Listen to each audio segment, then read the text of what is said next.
I got an insane video for you today that I'm not even going to give you an intro. We're going to get right into it. On emergency? We just heard several gunshots and some screaming. It sounds like it's right outside. 911 emergency. I think I just heard 7 gunshots. Someone's screaming outside. I'm a resident at an apartment complex, and I just heard what appeared to be gunfire. I just heard 7 shots, and I saw somebody running with a gray hoodie. Listen to every word I'm about to say because I promise y'all, this is a 10 out of 10 video. And whatever I'm gonna use in this title, if I refer to this woman as his like gamer wife, I'm not even joking about that, y'all. These two met on RuneScape. He met this woman on RuneScape. He met her, on that game. I've never played the game before, but I've heard of it. Yeah, he met her through a game, and that is real, by the way. People actually meet and sometimes, in this case, find their future wives and husbands on video games. It's a real thing. But I guess, RuneScape has got these demonic witches, bro. Stay away from that game. Don't ever touch it, because what I'm about to tell you today is genuinely one of the craziest setup stories and comeback stories. This, bro, he came back from the dead twice. He came back from the bottom of the abyss of you would never expect him to stand on his feet twice. With the latest one being he took 9 bullets. They put 9 bullets in his body, and he still came out from the other side alive. Let's get right into it. And before I tell y'all about her, about how he met her, what caused this, let me tell you the exact scene and day that these people came to kill him. Picture this, right? After the past 4 years of this woman trying to ruin your life, taking your kid away, making you homeless, and snatching all your money because you have to pay Look, the past 4 years of this man's life have been basically hell on earth, but he managed to get back on his feet. He secured a job, and he's about to go to work this morning. He wakes up, he goes downstairs to the garage where he keeps his car at in this apartment complex, and that's when he hears gunshots. It took him a few seconds to realize that these actually were gunshots, and it was somebody shooting at him. He turns around and he sees a man who's hooded up in a gray hoodie aiming a gun at him. And he realizes that he's in a garage with nothing but him, his car, and a shooter aiming a gun at him with nowhere to go. So he does the only thing that he can do. He runs around the car, bro, trying to take cover, try to hide behind it. But this shooter hits him twice, bro. Shoots at him twice, which causes him to fall down and collapse to the ground in a fetal position. And he walks up, stands over him, and puts 7 more shots into him. After that, he runs off and jumps into a car, and that car screeches and just takes off. He got shot in the arm, in his legs, in his torso, and in his hips. Like I said, 9 shots in total. But notice how I said this happened in the morning, right? What happens in the morning? You got other people going to work as well. Mind you, he's in a corporate job, so there's other people that are going at the exact same time that he's heading out to work. So there was multiple people outside, and many people either saw it with their own eyes happen or heard it, and the 911 calls started flooding in. 911 emergency. I think I just heard 7 gunshots. Someone's screaming outside. I'm a resident at an apartment complex, and I just heard what appeared to be gunfire. And we can hear screaming. It appears to be in front of the activity center. I just heard 7 shots.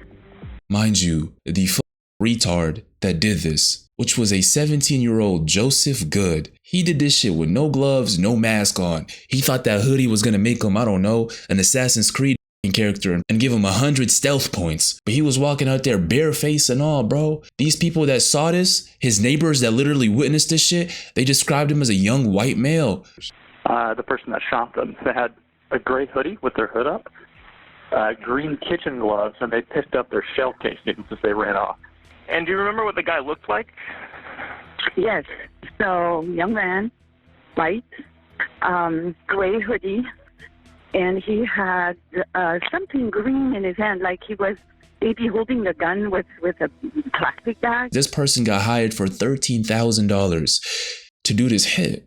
But listen, EMS arrives and they find him unconscious on the ground, between life or death. Obviously, he's bleeding out, so they use 3 tourniquets to try to stop the bleeding, which they actually successfully do, and they take him to the ER room, and that probably saved his life. If these EMS people didn't actually do their thing real fast, he probably would have died, bro, because you do bleed out. But they do save him. They take him to the ER. He's unconscious for a while, but then he regains consciousness miraculously. And as soon as he regains consciousness, detectives and police storm his room and basically ask him, yo, because, bro, at this point, they don't know if he's going to actually make it out. They don't know if he just Remember the video I brought y'all like a week ago of the girl who drove the car into a tree and tried to take her man out? He regained consciousness. He came out of a coma and was alive and able to actually write it down on like a device. He wrote her name down and they were able to find her and charge her for killing him because he exposed her. It wasn't an accident. He actually died after that. Even though he regained consciousness and got out that coma, he still died and succumbed to his wounds, bro. So in this case, these people, these detectives, they don't even know if this is going to happen to him. So they rush in and immediately ask him, you got any enemies? Would anybody want to do this? Did you see the shooter? He tells them, yeah, he saw the shooter. And let me read y'all verbatim what he said, bro. This is directly from the court case. Listen to me. These witnesses gave varying descriptions as to the race of the suspect, although almost all of them said that the person had a slim build and was wearing a white, gray, or a light gray hoodie with the hood pulled up and dark or black pants. 2 witnesses said the suspect was wearing green gloves or had something green in his hand. Listen to this part. Mr. Lee, the victim, said that the shooter to be a fair-skinned male. He did not want to specify Caucasian as he believed the suspect could also be a fair-skinned Hispanic male in his 20s or 30s, a slim build, around 5'6", wearing a very light gray hoodie. He saw this man with his own eyeballs. Imagine how scary that is. He doesn't know who this guy is. He's just walking down trying to get to his car. Next thing he sees is a random short little midget 17-year-old trying to slime him out and send him to the afterlife. That is terrifying, but he was awake, able to say that.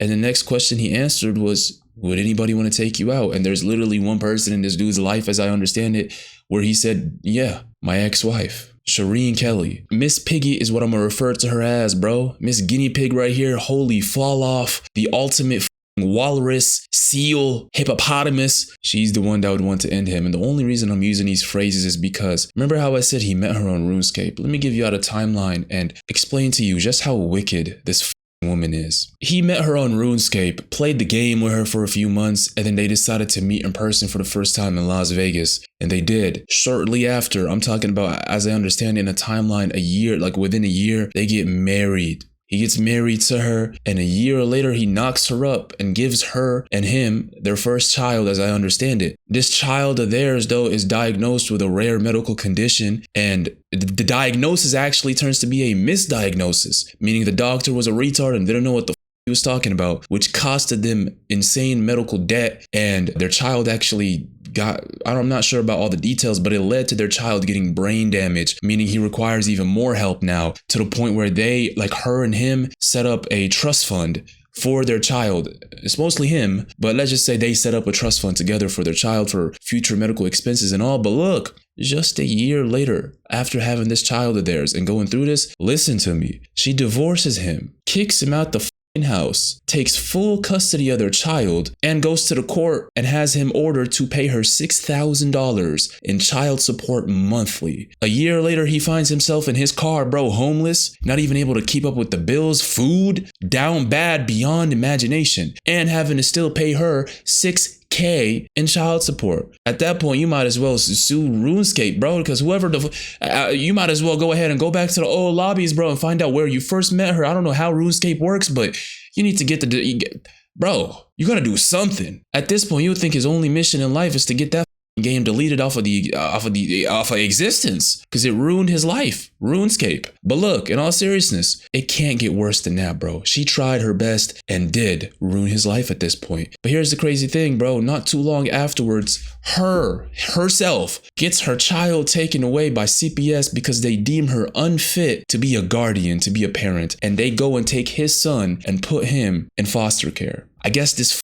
lit a volcano inside of him and made him erupt on the inside to where he not just locked in, bro, he's Superman locked in and got back on his feet. So much so to the point where in 2019, the courts awarded Baron Lee full custody of his child. Obviously, this not just enraged, but it inflamed this witch figuratively. But at this point, What can you do, bitch? You already ruined his life. What else can she do? She activates something that she's had in her back pocket for the past 4 years and decides to do the one thing that she hasn't done yet. She's done everything else under the sun to can ruin this man except kill him. That is exactly what she starts conspiring to do. And the thing that she left in her back pocket that I was talking to y'all about is a tracker she put on his car in 2015. That is the same year they had their child, as I understand it. She was only allowed supervised weekend visits. He checkmated her. She decided, I gotta take him out. Like I said, this happened in 2019 where he was awarded full custody of his child. She had the tracker on since 2015, bro, on his Toyota Camry.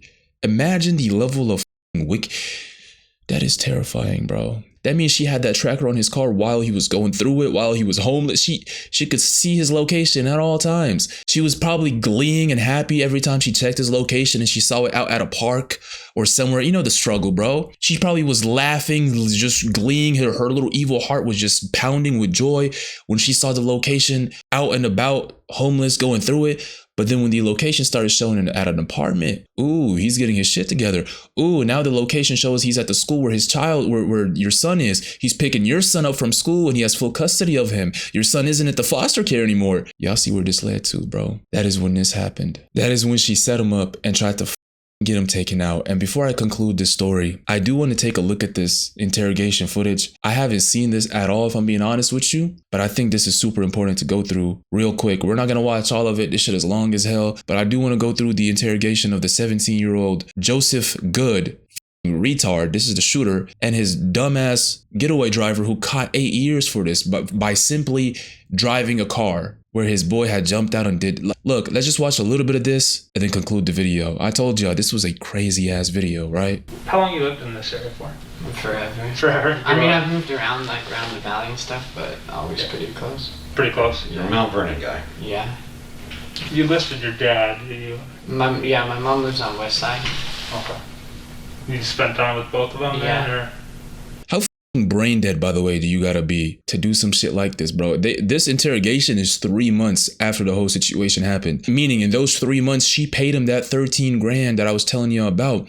He thought life was good. He came up on a $13,000, and he thought he got away with this? This is what you're willing to do, bro? For 13K, you're willing to go ahead and smoke a random man that you've never seen before because his fat ass Miss Piggy Walrus, demonic witch ass wife somehow convinced you to do that? You can't be this down bad, bro. What is wrong with you? This is his boy, by the way, Quincy Mendez.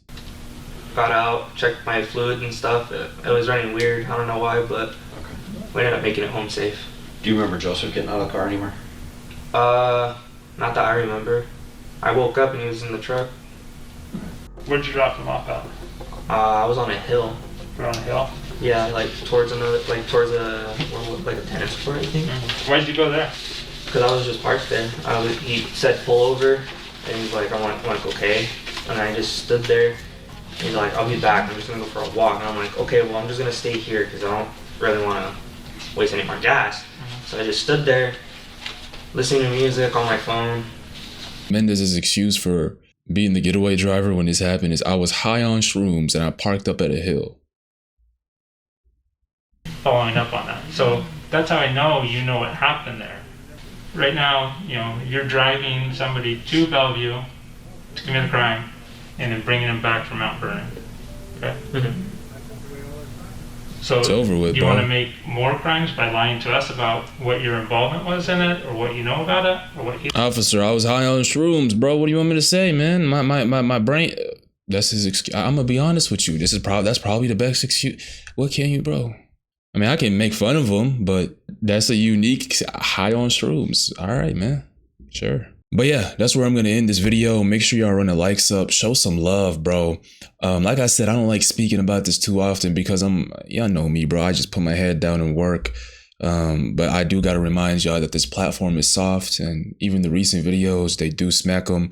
So if you want to support me and have my back and, get some exclusive shit, hop onto the Patreon, bro. Seriously, every single one of y'all that's on there is the realest of the real. And if you are able to, bro, go ahead and cop a membership. Over there, I don't got to worry about censoring anything as raw, uncut. And there's more shit coming your way now. So just check it out, bro. It's the first thing in the description. It's the main reason I can keep giving y'all these videos. So I appreciate all the Patreon squad, seriously. And that's pretty much it.